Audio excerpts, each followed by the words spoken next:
The ডিবেটে স্বাগতম। আজ আমরা স্কাই গোল্ড অ্যান্ড ডায়মন্ডস লিমিটেডের সাম্প্রতিক পারফরম্যান্স নিয়ে আলোচনা করব। কোম্পানিটি তো তাদের ইতিহাসের সেরা ত্রৈমাসিক ফলাফল ঘোষণা করেছে। রাজস্ব আর মুনাফা দুটোই বলা যায় আকাশ ছোঁয়া। দেখে মনে হচ্ছে তারা যেন এক সাফল্যের রকেটে চড়ে বসেছে। রকেটে তো বটেই, কিন্তু প্রশ্নটা হলো এই রকেটটা কি আসলেই একটা শক্তিশালী দীর্ঘমেয়াদী কৌশলের ইঞ্জিনে চলছে, নাকি এটা কেবল বাজারের গরম হাওয়া, যেমন ধরুন সোনার আকাশ ছোঁয়া দাম, সেটার উপর ভর করে উঠছে? আর যদি হাওয়াটা ঘুরে যায়, তাহলে এই রকেট কি মুখ থুবড়ে করবে? ঠিক এই জায়গাতেই আমাদের আজকের আলোচনার কেন্দ্রবিন্দু। আমার মতে স্কাই গোল্ডের এই বৃদ্ধি তাদের একটি সুচিন্তিত এবং টেকসই কৌশলেরই ফল। আর আমার অবস্থান হলো, এই যে চোখ ধাঁধানো সাফল্য, এর আড়ালে বেশ কিছু গুরুতর ঝুঁকি কিন্তু লুকিয়ে আছে, যা উপেক্ষা করা আমার মনে হয় মোটেই বুদ্ধিমানের কাজ হবে না। তাহলে শুরু করা যাক। আমার দিক থেকে যদি বলি, দেখুন Q2 FY26-এর ফলাফলগুলো দেখুন। রাজস্ব প্রায় দ্বিগুণ হয়ে 1484 কোটি টাকা, আর মুনাফা 82% বেড়ে 67 কোটি টাকা হয়েছে। এগুলো তো শুধু সংখ্যা নয়, এগুলো কোম্পানির শক্ত ভিতের প্রমাণ। আর সবচেয়ে গুরুত্বপূর্ণ বিষয় হলো কি, এটা শুধু সোনার দাম বাড়ার কারণে হয়নি, তাদের ভলিউম সোনার বিক্রির পরিমাণও 20% বেড়েছে। এর প্রতি মাসে তারা গড়ে 544 কেজি সোনা বিক্রি করছে। এটা তো পরিষ্কার দেখাচ্ছে যে বাজারে তাদের পণ্যের চাহিদা বাড়ছে। মানুষ শুধু দামের জন্য নয়, ব্র্যান্ড হিসেবেও স্কাই গোল্ডকে বেছে নিচ্ছে। এর সাথে যোগ করুন তাদের কৌশলগত পদক্ষেপগুলো, যেমন স্পিড বেঙ্গল আর শ্রী ঋষভ গোল্ডের মতো কোম্পানি অধিগ্রহণ, দুবাইতে অফিস খুলে রপ্তানি 150 কোটিতে নিয়ে যাওয়া। আমার মতে এই সব মিলিয়ে একটা বড় চিত্র তৈরি হয়, যা প্রমাণ করে যে এই বৃদ্ধিটা হঠাৎ করে পাওয়া কোনো লটারি নয়, এটা একটা সুপরিকল্পিত যাত্রার ফল। আমি আপনার পয়েন্টগুলো বুঝতে পারছি, এবং সংখ্যাগুলো সত্যি আকর্ষণীয়, কিন্তু আমি বিষয়টা একটু অন্য দৃষ্টিকোণ থেকে দেখছি। আমার মতে এই সংখ্যাগুলোর গভীরে তাকালে কিছু অস্বস্তিকর বিষয় চোখে পড়ে। আপনি যে বিশাল রাজস্ব বৃদ্ধির কথা বলছেন, তার একটা বড় অংশ যে সোনার দামের অস্বাভাবিক উল্লম্ফন থেকে এসেছে, তা তো অস্বীকার করার উপায় নেই, তাই না? এতে করে কোম্পানির আসল পারফরম্যান্সের একটা ফুলিয়ে ফাঁপানো ছবি তৈরি হতে পারে। আর কোম্পানির আর্থিক স্বাস্থ্যের দিকে তাকালে তো উদ্বেগ আরও বাড়ে। তারা নিজেরাই কনফারেন্স কলে স্বীকার করেছে যে তাদের অপারেটিং ক্যাশ ফ্লো 100 কোটি টাকারও বেশি নেগেটিভ। এর কি? এর হল ব্যবসার দৈনন্দিন কাজ চালানোর জন্য যে টাকা দরকার, আয়ের মাধ্যমে সেই টাকাটা আসছে না, বরং বেরিয়ে যাচ্ছে। তারা আশা করছে মার্চ 2027-এর আগে ক্যাশ ফ্লো পজিটিভ হবে না। তার আগামী 2-3 বছর তাদের এই বৃদ্ধির চাকা সচল রাখতে হবে ঋণের ওপর নির্ভর করে। এটা তো অনেকটা ধার করার সময়ের ওপর চলার মতো, সাথে গোল্ড মেটাল লোনের মতো একটা চমৎকার প্রকল্প বাস্তবায়নে দেরি হচ্ছে। সব মিলিয়ে আমার মনে হচ্ছে বাইরের চাকচিক্যের আড়ালে ভেতরের কাঠামোটা হয়তো ততটা মজবুত নয়। আপনি ক্যাশ ফ্লো নিয়ে যে উদ্বেগটা প্রকাশ করলেন সেটা গুরুত্বপূর্ণ, কিন্তু আপনি কি মনে করেন না যে একটা দ্রুত বর্ধনশীল কোম্পানির জন্য প্রাথমিক পর্যায়ে বিনিয়োগের কারণে ক্যাশ ফ্লো নেতিবাচক থাকাটা খুবই স্বাভাবিক? তারা নতুন অধিগ্রহণ করছে, আন্তর্জাতিক মার্কেটে যাচ্ছে, এসবের জন্য তো বড় বিনিয়োগ দরকার। কিন্তু মূল বিষয়টা হলো তাদের কৌশল কাজ করছে কিনা। আর আমার মতে এর উত্তর হলো হ্যাঁ। আপনি সোনার দামের কথা বলছেন, কিন্তু তারা তো শুধু দামের উপরে বসে নেই, তারা আদিত্য বিড়লা এবং ক্যারেটলেনের মতো বড় ক্লায়েন্ট যোগ করছে। এটা তাদের বাজারের গ্রহণযোগ্যতার প্রমাণ। তাদের রপ্তানি ব্যবসা দেখুন, দুবাই অফিস খোলার পরেই এই এক কোয়ার্টারে তাদের রপ্তানি 150 কোটি টাকায় পৌঁছেছে। এটা তো বিশাল ব্যাপার।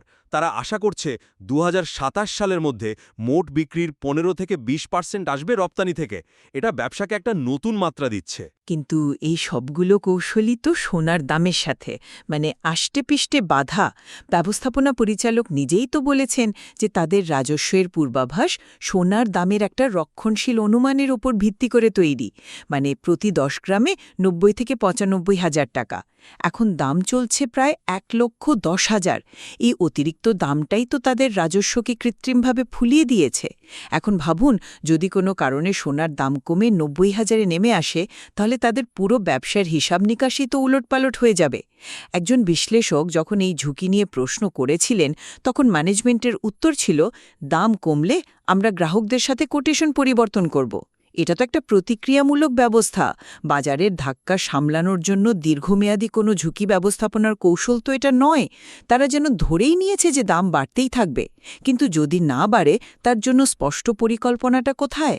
দেখুন, কোটেশন পরিবর্তন করাটা প্রতিক্রিয়ামূলক নয়, বরং বাজারের বাস্তবতার সাথে মানিয়ে চলার একটা স্বাভাবিক ব্যবসায়িক প্রক্রিয়া।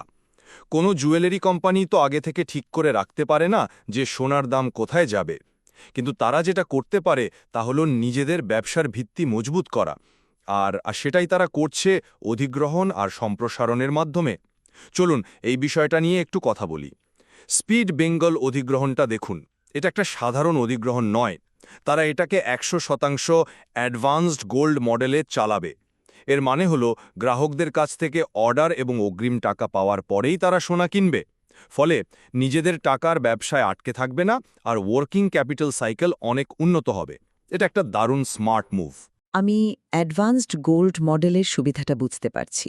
এটা অবশ্যই ব্যবসার চাপ কমায়। কিন্তু আপনি শ্রী ঋষভ গোল্ড অধিগ্রহণের কথা বললেন। এর মাধ্যমে তারা ভারতের অন্যতম বড় জুয়েলারি ব্র্যান্ডকে গ্রাহক হিসেবে পাবে।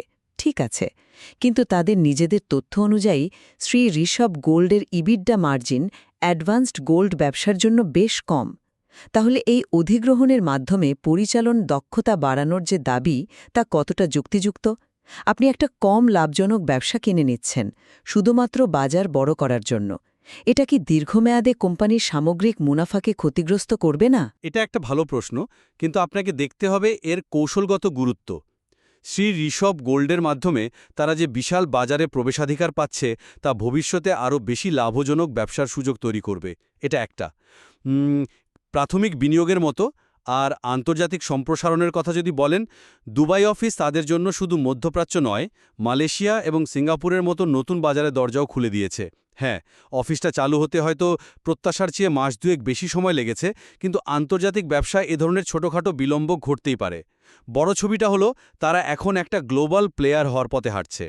এগুলো তো নিছক শুরুতি নয়, এগুলো সুনির্দিষ্ট সাহসিক কৌশলগত পদক্ষেপ। আমি আপনার সাহসের প্রশংসা করি, কিন্তু সাহস আর বাস্তবায়নের মধ্যে একটা বড় পার্থক্য আছে। দুবাই অফিস চালু হতে 4 মাস লেগেছে, যেখানে তারা ভেবেছিল 2 মাসে হবে। এটা হয়তো ছোটখাটো বিলম্ব মনে হতে পারে, কিন্তু এটা আন্তর্জাতিক সম্প্রসারণের অন্তর্নিহিত জটিলতা এবং কার্যনির্বাহী চ্যালেঞ্জগুলোকেই চোখে আঙুল দিয়ে দেখিয়ে দেয়। বড় পরিকল্পনা করা এক জিনিস, আর সময়মতো তা বাস্তবায়ন করা আরেক জিনিস। গোল্ড মেটাল লোন বা জিএমএল এর কথাই ধরুন না। হ্যাঁ, জিএমএল নিয়ে কথা বলা যাক। এটা তাদের আর্থিক স্বাস্থ্যের জন্য একটা গেম চেঞ্জার হতে পারে। যারা জানেন না তাদের জন্য বলছি, জিএমএল হলো এমন একটি ব্যবস্থা যেখানে কোম্পানিগুলো ব্যাংকের কাছ থেকে টাকার বদলে সরাসরি সোনা ধার করে। এর সবচেয়ে বড় সুবিধা হলো সুদের হার অনেক কমে যায়। স্কাই গোল্ড আশা করছে এর মাধ্যমে তারা তাদের সুদের খরচ 5.5% পর্যন্ত কমাতে পারবে, যা তাদের মুনাফাকে সরাসরি বাড়িয়ে দেবে। তারা 2026 সালের জন্য 5,400 কোটি এবং 2027 সালের জন্য 7,600 কোটি টাকার যে বিশাল রাজস্ব লক্ষ্যমাত্রা রেখেছে। জিএমএলের মতো পদক্ষেপগুলো সেই লক্ষ্য অর্জনে সাহায্য করবে। পরিকল্পনাটা নিঃসন্দেহে চমৎকার, কিন্তু আবারও সেই বাস্তবায়নের প্রশ্ন। এই জিএমএল সুবিধাটা পেতে তাদের দেরি হচ্ছে, আর আপনি ভবিষ্যতের বিশাল লক্ষ্যমাত্রার কথা বলছেন, কিন্তু বর্তমানের বাস্তবতা কি? মার্চ 2027 পর্যন্ত নেতিবাচক ক্যাশফ্লো। এটা একটা বিশাল উদ্বেগের বিষয়। এর মানে আগামী কয়েক বছর তাদের ব্যবসা চালানোর জন্য ক্রমাগত বাহ্যিক তহবিলের ওপর, অর্থাৎ ঋণের ওপর নির্ভর করতে হবে।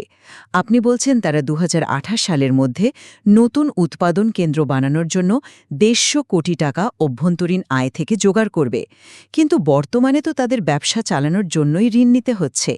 এই সমীকরণটা আমার কাছে ঠিক পরিষ্কার নয়। কিন্তু একটা বর্ধনশীল কোম্পানির জন্য প্রাথমিক পর্যায়ে বিনিয়োগের কারণে ক্যাশফ্লো নেগেটিভ থাকাটা তো খুবই স্বাভাবিক, তাই না? তারা তো বসে নেই, তারা ভবিষ্যতের জন্য বিনিয়োগ করছে। অবশ্যই বিনিয়োগ প্রয়োজন, কিন্তু এর সাথে আরও একটি গুরুত্বপূর্ণ বিষয় জড়িয়ে আছে, যা বিনিয়োগকারীদের আস্থায় বড় ধরনের চিড় ধরাতে পারে। কনফারেন্স কলে একজন বিশ্লেষক খুব গুরুত্বপূর্ণ একটা প্রশ্ন তুলেছিলেন।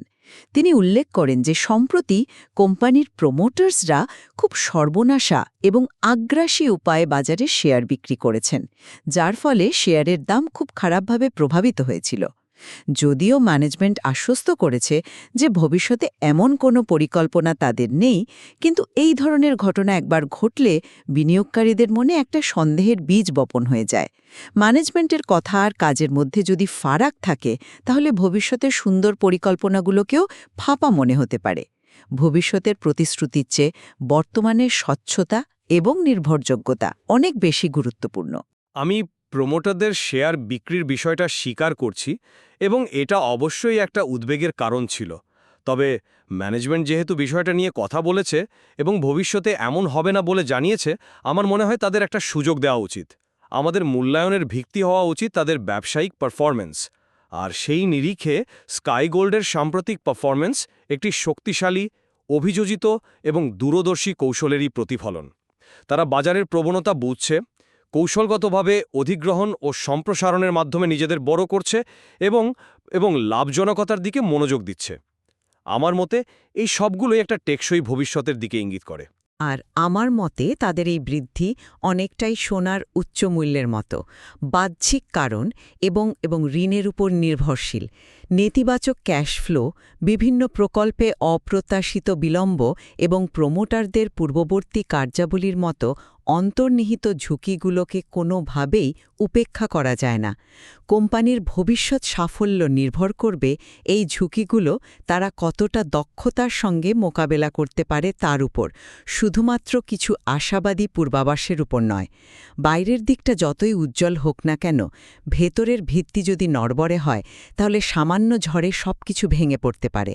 এই আলোচনা থেকে একটা বিষয় পরিষ্কার, স্কাই গোল্ডের পরিস্থিতি বেশ জটিল এবং এখানে সাদা কালোই কিছু বলার সুযোগ নেই। তাদের সাফল্যের পেছনে যেমন শক্তিশালী কৌশলগত চিন্তাভাবনা রয়েছে, তেমনি তাদের চলার পথে বেশ কিছু গুরুত্বপূর্ণ ঝুঁকি এবং প্রশ্নচিহ্ন রয়েছে। উভয় দৃষ্টিভঙ্গি তাদের ব্যবসায়িক মডেলের বিভিন্ন দিককে আলোকিত করে। কোম্পানির ভবিষ্যৎ পথ শেষ পর্যন্ত কোন দিকে মোড় নেবে তা বুঝতে হলে এই উপাদানগুলো নিয়ে আরও গভীরভাবে ভাবতে হবে।